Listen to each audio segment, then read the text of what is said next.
Hey, what's up? It's your girl Sequoia, and welcome to Love Chronicles, the special edition of the Commas podcast, where we explore the intersection between business and love.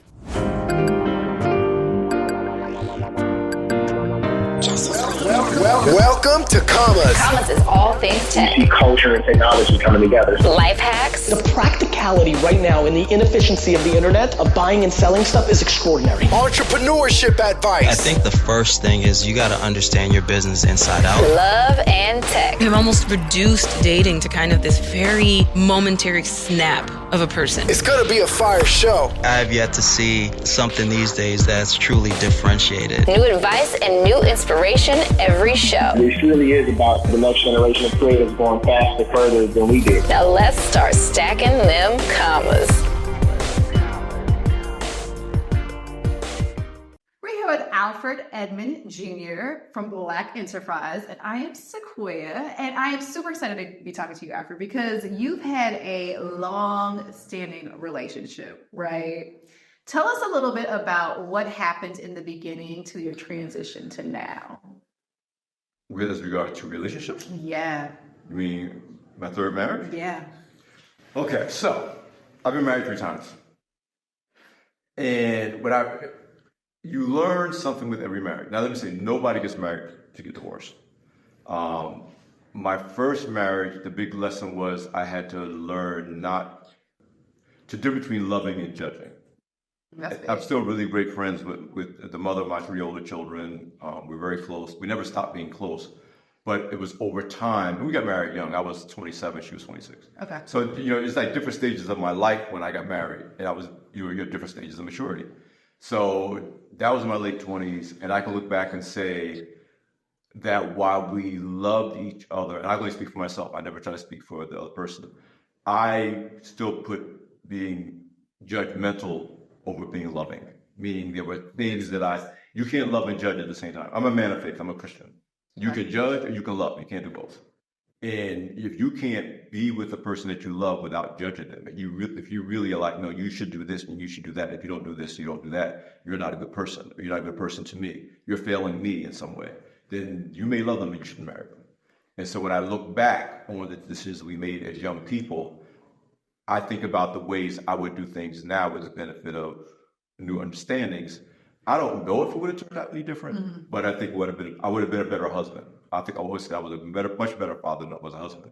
Now I'm speaking as someone who is raised by a divorced single mother who didn't see a lot of examples of healthy relationships. Even though as someone who didn't see it, since I was 12, I longed to be in a loving relationship. Second marriage was a reflex off the first marriage. Was that a rebound? No, reflex, meaning... Tell me more. As the son of a divorced single mother, the oldest son of a divorced single mother, who had that feeling of failure when my first marriage ended.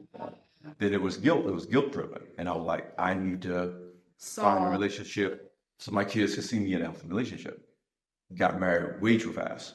Okay. And that's, again, I never talk about it from the standpoint of what the other person, quote unquote, did or didn't do right. I really shouldn't have married as quickly as I did. And it was pretty apparent shortly after we got married that we shouldn't be married. How quickly did you marry? I knew her before we started dating. We started dating in July. We were engaged by October. We were married by the following So year. Less than a year? Oh, definitely less than a year. Wow. Yeah. And at that point, that was 20 years later. I was 42. So again, these are different stages of my life. Yep. Divorce, remarry, well, see, this other thing. My third and most recent marriage, I married a business partner. Let's talk about it. Well, and this is an example of I would say again, we did love each other. Let me say this, just being in love with each other is not enough. That's not enough of a foundation for getting married if you want it to last forever. Mm-hmm. It may be great for a good relationship, maybe, because a good relationship doesn't necessarily have to last forever. But to me, there's no point in getting married if the goal is not to stay together forever. So we were business partners at the beginning. Then we became, an exclusive relationship together for 6 years. Then we got married. Let's back up. So when you guys were business partners, how did you know to make that transition that wouldn't hurt the business? Well, we were in a business that ironically was about relationships. Ah, okay. We co-wrote a book together called Loving in the Drama Zone. So my co-author is Zara Green. Still proud of the work that we did. And I would still say it was the healthiest relationship that I had up until that point. So it wasn't that it was a bad relationship. It was actually a good relationship for the most part. But at some point, we weren't happy together anymore. Now, the good thing is that there was far less, turmoil around it because we were both more mature. She had been married before too. So this was a case where we went our separate ways, but it wasn't the same type of turmoil and drama. And we didn't have children together. It was again, different stage of life. I was in my mid-50s when we got married. Well, I'm losing track. Maybe I was like the 6th. Okay. So it's who you are in your 20s, who you are in your 40s, and now mid-50s. But it was a different set of circumstances. So the challenges of that marriage ending, while we wouldn't say it was unemotional, of course, but it wasn't. It's not like Did you remain friends after that marriage? Because you had already started a business partnership, so you had a friendship going into. If I'm being honest, I would say we remained friendly. The only friend that the mother of my children, that's my friend. I am her friend. She remarried and divorced since we married and divorced. We kind of made a commitment. I know I made a commitment on my end that no matter what happened, you're the mother of my children. No matter what happens, no matter how you feel about me, I'm going to love and be your friend. And you can count on me no matter what. What do you think about people who remain friends who don't have children after the marriage? Do you think that creates a lingering situation for the next partner? Like, what do you think? See, a lot of that depends on how you define friendship. Okay. I mean, my current significant other, it's not a secret relationship, but we're not like broadcasting it. Mm-hmm. Here's the other thing that's interesting about social media.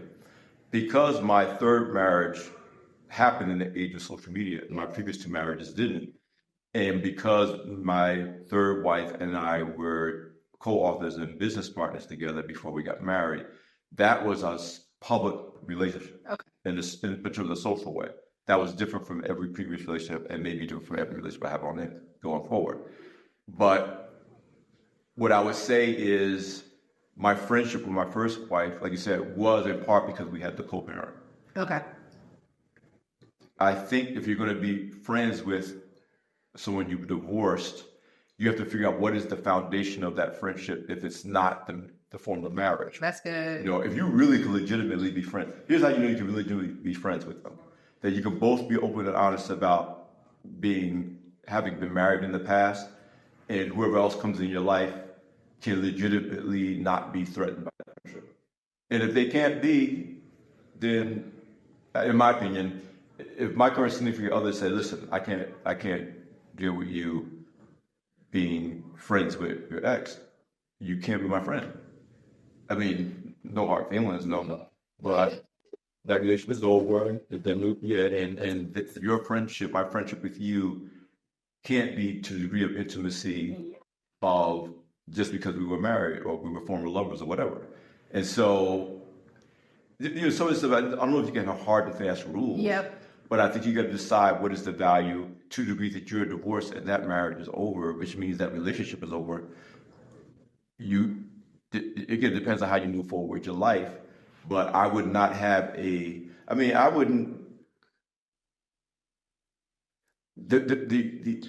most important relationship is the current relationship to the degree that you're invested in that current relationship for the long run. If you're just dating, that's different. If you're just dating, they can't be telling you who your friends could be and you can't talk to your ex or whatever. Yep. But, my most recent marriage, we don't have any children together. We don't, I'm still close with her family, but I don't have any real reason to be talking to her on a regular basis, other than to hope she's doing well. So with you guys having a business together, did you have to end the business after the marriage? How did that work? No, well, the business was, I wouldn't say it ended. It had run its course before the marriage. Okay. So, it was parallel, but not, it had pretty much run its course before the marriage. Okay. All right. And then with the kids, how are they adapting to the transition? Well, my three older kids are from my first marriage. So all they know is that all they care about is dad happy. My fourth child came with my second marriage. Even though I don't have a relationship with her mother anymore, I still have a relationship with her, and she's extremely close with her siblings. I mean, they become from different parents, but they see themselves as siblings. So all they care about is daddy happy. They already know he's been married. Like we've seen that. He may get married again. He may not. And so it's interesting territory because I am one of those people that never thought of myself as being married one time. I always thought that I would get married once and that would be it. But when I look at my family history, when I look at what I've been exposed to in my track record, I was raised in a divorce, a household of a divorced single mother. There are marriages that are intact in my family, but I can't act like that's the dominant model in both sides of my family. There are some great examples of long-lasting, like my grandparents on my paternal side, great marriage that lasted, one or two, but they married 70 years until my grandmother died. The premise of the book that I wrote with Zara Green, is Loving in the Grown Zone, was about exploring what it takes to create relationships. It wasn't about getting married and being happy forever after. No, it wasn't a marriage book. It was how do you navigate relationships to go into them in the safest and healthiest way possible and get out of them in the safest and healthiest way possible. It's not a marriage book. It's not a be in love forever book. It's to the degree that navigating relationships can be a very costly thing for you emotionally, financially, and at this point I had been through 2 marriages and the second one was very difficult. I was really interested in, okay, what do I wish I had been taught when I was 12 or 13 years old about building healthy relationships besides she's cute, she thinks you're cute, sparks fly, you're in love with each other, go forward, Loving in the Grown Zone, we described as you had a driver's manual to learn how to drive. You need a lover's manual to learn how to love. Because even though you're born with the capacity to drive, everybody's born with it, most people are. That is when you know how to drive. That's very true. And you're born with the capacity to love, but that doesn't mean you know how to love. So it was like, how do we write, and again, this is before we got married, it was like, how do we write this manual so that whether you get married or not, at least you're putting the least amount at risk. You're making wise decisions. You don't meet somebody, fall in love and marry them in 6 months just because it just feels like the right thing to do. Right. You don't just quit your job, or you don't just loan the person. There's things that you don't do because it's not healthy to do without these guardrails to make good decisions. And that way, if it works out, great. If it doesn't, and the truth is most relationships are not going to lead to marriage forever. Very true. They're just not. Yeah. So how do you navigate that so you can get in them in a healthy way, stay in them for only as long as they are healthy, and then when it becomes unhealthy, having the courage to say, this is as far as it can go. And of course, we live in a society that tells us, you never quit. You never, you just go. If you're married, I think there's some merit into trying to make it work. But if you're not married and you've been together with someone 8 years and in the 9th year it's not working anymore. Oh, I'm not with you. And women, if we don't get married. But I'm saying there are people, let's say it was good for 8 years, and then the 9th year wasn't so good, but you don't quit right away. But especially women, you're kind of taught, well, you just stay. Yeah, that's a problem though. Like a lot of women just stick around, no commitment, just like hanging around, hoping for the best. But I'm talking about the cases where it was good. Oh, there was. Okay, good. It's good for a while. It's good. You were happy, he was happy, or the other person was happy, regardless of gender or sexual orientation. And to have the courage to say, either we're going to work our way through it, or to say, Stop. It's okay, and doesn't make you a bad person. Doesn't make me a bad person. I don't look at like I said, I'm still friends with my first wife. I don't have a relationship with my second ex, and my third marriage ended so recently that the jury is still out because it ended as the pandemic began. Okay. So if the jury's still out as to what the long-term relationship is going to be, but I don't have anything negative to say about other than it was good while it was good. And when it wasn't good, it should end. Yeah. Okay, last tip for the people watching, especially men, from your book, what would you give from that GPS? Give 2 stops that they should make on that journey to love. It's important that you discern the difference between loving people for who there's loving people for what they can do for you, what they look like. That's one kind of love. And then there's your ability to love them for who they are, unconditional. The first 2 things are going to change. Yep. The main reason people get together and decide that they're in love is great sex, physical attractiveness, or financial, either capability or possibility. All 3 of those things will change over time, no matter what. Not because the person's a horrible person. No matter how fine you are at 27, you ain't gonna look at the way at 37, you ain't gonna look at 47. No matter how you may have a rich and powerful position as a CEO of a major company in your 30s, by the time you're 50, you may not be in a rich and powerful position. So all the things that society tells us we should look for in a mate, she's fine, she's powerful, she's got 6-pack abs, look, she got the booty, she got all those things which are legitimate attractors. We call them relationship attractors. They are legit only as attractors. Then you got to look at relationship sustainers. Sustainers are honesty, authenticity, loyalty, trustworthiness, kindness, compassion. If a person is like that at 27, they're going to be like that at 87. Those go to the core of who that person is. And if you can't see past the attraction, you can't look at somebody and see them at, I married them. So of course, I think all 3 of the women that I married as gorgeous women. I still think they're beautiful, beautiful women. But if I look at that and that changes for some reason, I give you an example. Dude that plays Superman, Christopher Reeve. He was the handsome, rich Hollywood actor that played Superman. Then he fell off a horse and was paralyzed to the neck now the rest of his life. And his wife stuck with him and loved him till he died. And that took a decade because she was in love with him. She wasn't in love with what he looked like. She wasn't in love with what he did for a living or his fame or his money. Ultimately, she was like, I love you. And I love you whether you are a 20-year-old, 25-year-old superstar Hollywood actor or you're a 50-year-old quadriplegic. I love you. And that kind of love is not necessarily easy to find, but if you don't look for it, you'll never find it. And so, the one example of a relationship that I knew was my grandparents, again, my paternal grandparents. And I remember as my first marriage was ending, in fact, I just got hired by Black Enterprise. So my first assignment for Black Enterprise, I had to go to Atlanta to interview these executives for Coca-Cola. And shortly before that, my grandparents had retired to Georgia. And so it was my first time being able to see them as a working professional. So I finished my assignment in Atlanta. I drove to Gainesville, Georgia, and I spent the night at my grandparents' house in the bed I used to sleep in back in, but I used to go visit them when I was a kid. So now they're in their 70s and 80s. Yep. But they've been together since she was like the late teens and, back in the South in the old days.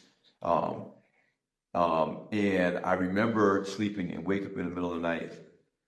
And they don't look like, they're 70, 80-year-old. They're not fine and sexy, but they wake up in the middle of the night because he's tickling her and they're giggling and they're playing. And he still was running around to her side of the door to open the car door and say, we do this stuff, And he's still calling her honey and baby. And I'm realizing that for him, it wasn't about what she looked like when they first fell in love as teenagers and the peak of their sexual and physical. It was, no, that's my baby. Yeah. And just I'm gonna love her unconditionally no matter what. That's what I want. That's what I'm striving for in my current relationship. Mm-hmm. But also I gotta be willing to give that. And I could definitely say in my first marriage, I did not give that. I don't know if I could say that about the second 2 marriages. But in the first marriages, I could always, talk to my first wife and realize that at 27, we were married we divorced in our 30s. I didn't know how to give that. And so you can't give that or you won't give that. Don't kid yourself. Yeah. Don't kid yourself. And that doesn't mean you can't be in a relationship. But if you want a marriage, I do. I still believe in marriage. I'm not saying I must get married again, but I'm not one of those people like I've done it 3 times, I'm never going to do it again. But my new standard is I got to be willing to give myself completely. And then that means I got to take the time to make sure the person can be trusted with me, giving myself completely, and then I got to receive it the same way. Yeah. Well, good stuff. So good. I got a little teary-eyed. Yeah. Tell the people how they can find you. On Instagram, Twitter, everywhere. Alfred Edmond Jr. ALFRED EDMONDJR. On all social platforms. Awesome. Thank you. Exactly.